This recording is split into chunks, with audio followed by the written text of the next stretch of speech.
So we begin today simply by saying Ant-Man made history the other night when he scored 55 against Wemby and the San Antonio Spurs. We'll get into what that history was a little bit later in the show. Plus, the Timberwolves certainly have a golden opportunity to get back on track against the Utah Jazz, Chicago Bulls, and then back-to-back home games against the Golden State Warriors. Welcome back to the Timberwolves Digest. As always, North America, I'm Dave Dabbah, and I bring you daily Minnesota Timberwolves news, trade reports, trade rumors, and, of course, a whole lot of commentary. Now, as always, I like to start each show out by asking you a question. We actually have two questions for you today, but we're going to start with, are the Timberwolves a legitimate contender in the Western Conference? We're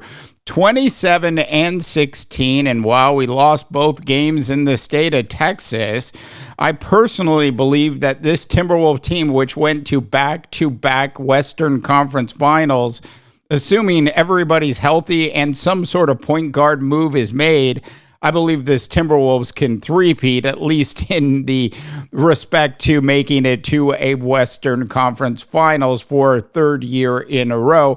Love to get your thoughts and opinions, North America. Also, if you are new to the channel, please go ahead and subscribe as well. And now for a little bit of controversy, I guess you could call it that. The Ant-Man ended up losing a tiebreaker to one Victor Wembanyama. The tiebreaker went to fan votes.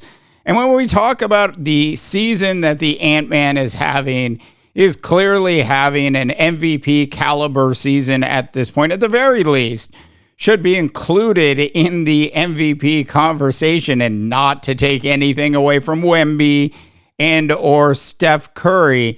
The Ant-Man, from a statistical standpoint at this point, is having a better season than both of them. Now, as I mentioned, I've got two questions for you today. The second question is really about Naz Reid, who, quite frankly, is having a better season this year than the season he actually did win the Sixth Man of the Year award. Love to know if you think Naz Reid has a legitimate chance to win his second Sixth Man of the Year award. Now, if you're wondering what he's doing from a statistical standpoint, and yes, I know Naz ended up leaving the game the other day with a sore shoulder. No word yet if he's going to play in Utah. That being said, when we take a look at the statistics and the numbers, it's pretty obvious that Naz is actually having a better season this time around than he did in the year he actually won the Sixth Man of the Year award. Love to know if you think Naz Reid is going to be the NBA's Sixth Man of the Year this year. But before we dive into today's Timberwolves news, this video is brought to you by Kalshi. Download Kalshi by using the link below and enter code DIGESTNBA, and you'll get $20 when you trade your first 100. Kalshi is the largest prediction market in the U.S. On the platform, you can trade yes or no on real-time events like sports, elections, news, and pretty much anything. And whether you're in California or Texas or anywhere else in the country, Kalshi is now available in all 50 states. For sports fans, trade on game outcomes, playoff chances, or player performances, all on a regulated market where you can cash out at any time. Personally, I see real value in the Timberwolves winning 55-plus games. Remember, they won 56 games last season. So look, Kalshi is generally a smarter way to use your sports or news knowledge. And of course, you can close positions whenever you want. Download Kalshi with the link in the description. Don't forget to use code DIGESTNBA to get your $20 bonus. Once again, I want to thank Kalshi for sponsoring today's video. So as I mentioned, the Ant-Man made a little bit of history the other night. He shares a record now with one Kobe Bryant. And as we all know, it's never a bad thing to share a record with Kobe, is it? Anyways, both of them are the only two players under the age of 25 to actually score 55 in a game on shooting 73.5%. They both also had 9+ threes in each of the games when they both went for 55. Just a quick comment about that particular game. I have to say, watching Ant-Man take the team and put the team on his shoulders against the San Antonio Spurs was absolutely fantastic to watch.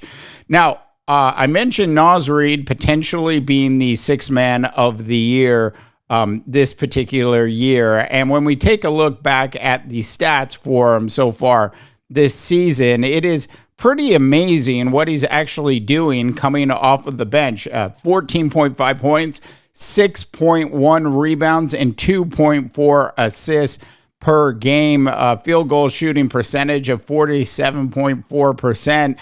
His three-point shooting percentage is hovering, usually between 39 and 40% each game. And when we talk about this Minnesota Timberwolves team being a legitimate contender in the Western Conference this season, Naz Reid is certainly a big part of that. And quite frankly, I think this is why when we talk about the Timberwolves going out and bringing in some point guard help, you don't want to disrupt the core portion of the team. In other words, leave Naz alone, leave Julius alone, and leave Gobert alone. Maybe some of the other pieces you're willing to part ways with, but I would not part ways at all with Naz Reid, especially considering what a great season he is having at this point. Like, when you think about this Minnesota Timberwolves team and just how good Ant-Man has become. I mean, he's literally sitting there at MVP caliber numbers. Now, I'm not saying he's going to win the MVP this year, but he's certainly in the conversation. If you're going to average around 30 points a game, and you're going to average around 5 rebounds a game, and you're going to average around 4 assists a game, that at the very least in today's NBA is going to put you in the conversation for sure. I think this Minnesota Timberwolves team at this point is absolutely a legitimate contender. I would love to get your thoughts and opinions. Are you like me and you think that this Timberwolves team, at the very least, assuming everybody's healthy when the playoffs start and assuming we make some sort of, if you will, minor-ish move to bring in some help at the point guard position, are you like me and do you believe that we can, at the very least, with Chris Finch and Anthony Edwards leading on the court, end up back in the Western Conference Finals for a third year in a row? Go ahead and drop in your comments. I want to know what you think, North America. As always, for the Timberwolves Digest, I'm Dave Dabbah, wishing you all a tremendous rest of your sports viewing day.